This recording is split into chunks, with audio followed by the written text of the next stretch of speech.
You're listening to Civic Media. You can tune into any of our live shows on any radio station across the state with the Civic Media app. Find us in your phone's app store and listen anytime, anywhere.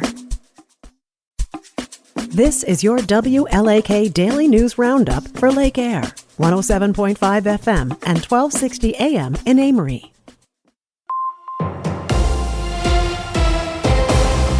For WLAK News, I'm James Kelly.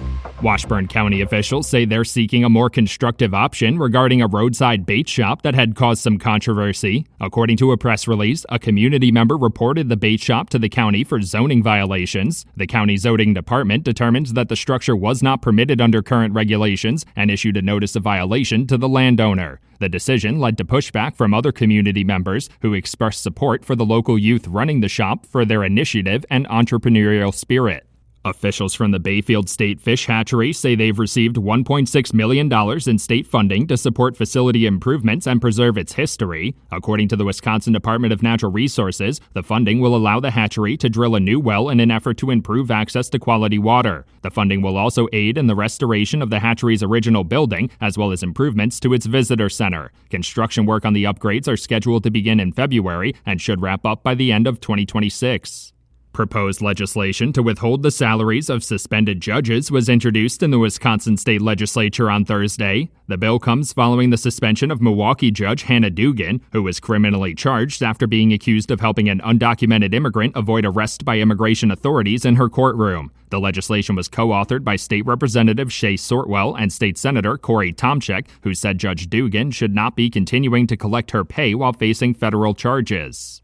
The Wisconsin Department of Natural Resources is investigating a report of a Barron County woman being attacked by a black bear on Saturday. According to a press release, the 69-year-old woman reported the attack at around 2 p.m. on Saturday. She was able to escape the bear and call 911 before being taken to a local hospital for treatment. DNR officials say they attempted to track the bear with the help of a trained dog, but the search was unsuccessful. They also set several bear traps in the area and plan to euthanize the bear when it is found. Another weekend of nice summer weather in Wisconsin was spoiled by smoke from Canadian wildfires. The Wisconsin Department of Natural Resources issued an air quality advisory across the state over the weekend, with the heaviest smoke settling in the northern region. Officials say the wildfire smoke should begin to dissipate throughout the day, but residents should be on the lookout for signs of respiratory issues like shortness of breath and fatigue. People with chronic respiratory issues should limit their time outdoors and keep medication for quick relief on hand. Wisconsin residents will now have one less thing to worry about as they're going through airport security. Under new regulations from the Transportation Security Administration, no Wisconsin airports will require passengers to remove their shoes while they're moving through the security line. Officials say the change was made because of a pilot program that showed the Transportation Security Administration had the equipment needed to screen travelers going through security properly while allowing them to keep their shoes on. The Spooner City Council considered treatment options for the invasive emerald ash borer at their meeting on Tuesday. The invasive insect has now spread across the state, reaching the last few uninfected counties in the northwest Wisconsin region last year. City officials say there are about 130 ash trees in public areas, but they have not been infested with the invasive insect yet. The City Council plans to gather more information about potential options and side effects before informing residents as to what treatment plan they will put in place.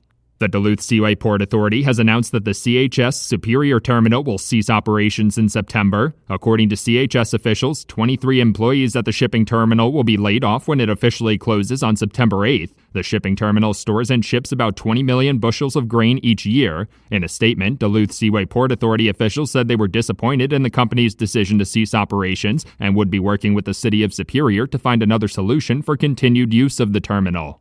Months after the completion of the most expensive state Supreme Court race in American history, Judge Chris Taylor has announced record fundraising for next year's election. This week, Judge Taylor's campaign announced it has raised nearly $584,000 with nearly 4,800 contributions from all 72 Wisconsin counties during the first fundraising period of the campaign. That mark is significantly higher than the roughly $460,000 raised by Justice-elect Susan Crawford's campaign through this point last year. A recent United Way study found 1 in 3 Wisconsin families are struggling to afford basic expenses. According to the study, about 24% of Wisconsin households are identified as ALICE families by the organization, meaning asset-limited, income-constrained, and employed. The designation covers families with enough income to remain above the federal poverty line but are unable to afford basic needs like housing, childcare, and transportation. The study also found the number of ALICE families in the state has grown by about 12% since 2010. For WLAK News, I'm James Kelly. The Brewers draft is underway. Hi, I'm Mike Clemens with sports. Baseball, the MLB draft continues today. In the first round, the Brewers selected third baseman Andrew Fisher of the Tennessee Volunteers, who scouts say has modeled his swing after the Phillies' Bryce Harper. I'm working on my swing in the cage a ton. I'm trying to emulate Harper as much as I can. Obviously, he has different rhythm in the box and different approach sometimes, but, I mean, how could you not watch a guy like that hit? In all, the Brewers drafted 5 players, 2 infielders, 3 pitchers. Yesterday, the crew beat the Nationals 8-1. Freddie Peralta giving up just 1 run in 6 2/3 innings. Peralta asked about heading into the All-Star break, just a game behind the first-place Cubs. I think that we are in great position right now. We're doing great because we are not thinking about how far we are from the first place. NBA, the Bucks introducing Miles Turner, who showed off his new jersey. See me this bus green. Heard my girlfriend tell me I look good in green, so it's going to be a seamless feat. With sports, I'm Mike Clemens.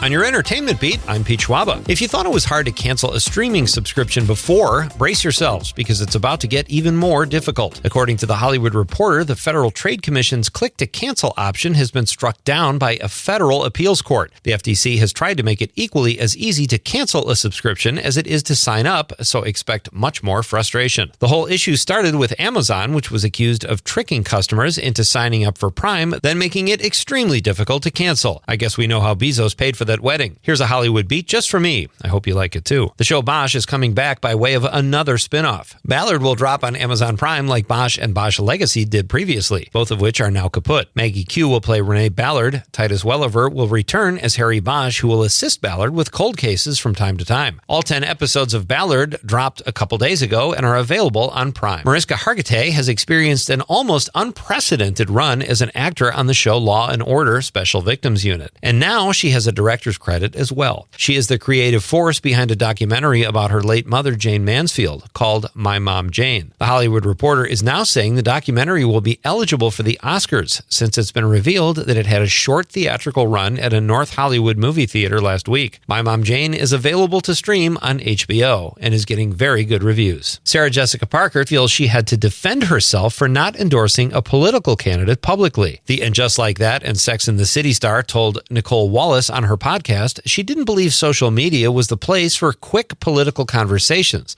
To her credit, Parker says she's not going to go into an argument unless she is totally educated on an issue.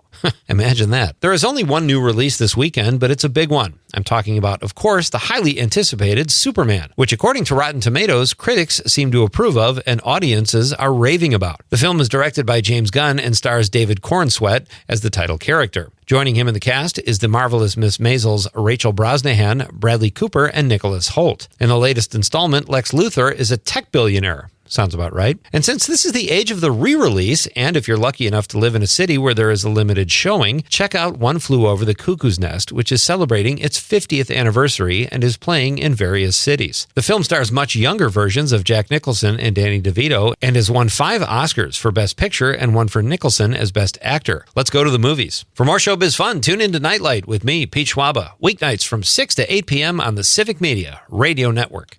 It is going to be mostly sunny today with a high right around 87 this afternoon. Tonight, mostly clear. We're going to drop into the mid to upper 60s for an overnight low. Tomorrow will be mostly sunny, high in the upper 80s with a few scattered thunderstorms by tomorrow night into Wednesday. I'm meteorologist Sean Cable. Currently, it's 69. That's your WLAK Daily News Roundup from Civic Media. Subscribe to this podcast on Spotify, Apple, or wherever you find your podcasts. Find more news at lakeair.radio. The national news cycle never stops, but it can be hard to find news about your local community. Civic Media is dedicated to providing quality local and state news coverage across Wisconsin. With the Civic Media app, you can get notifications about local stories that matter to you and your community. Find the free Civic Media app in your phone's app store and choose notifications from the menu to tell us what kind of news you want to hear about.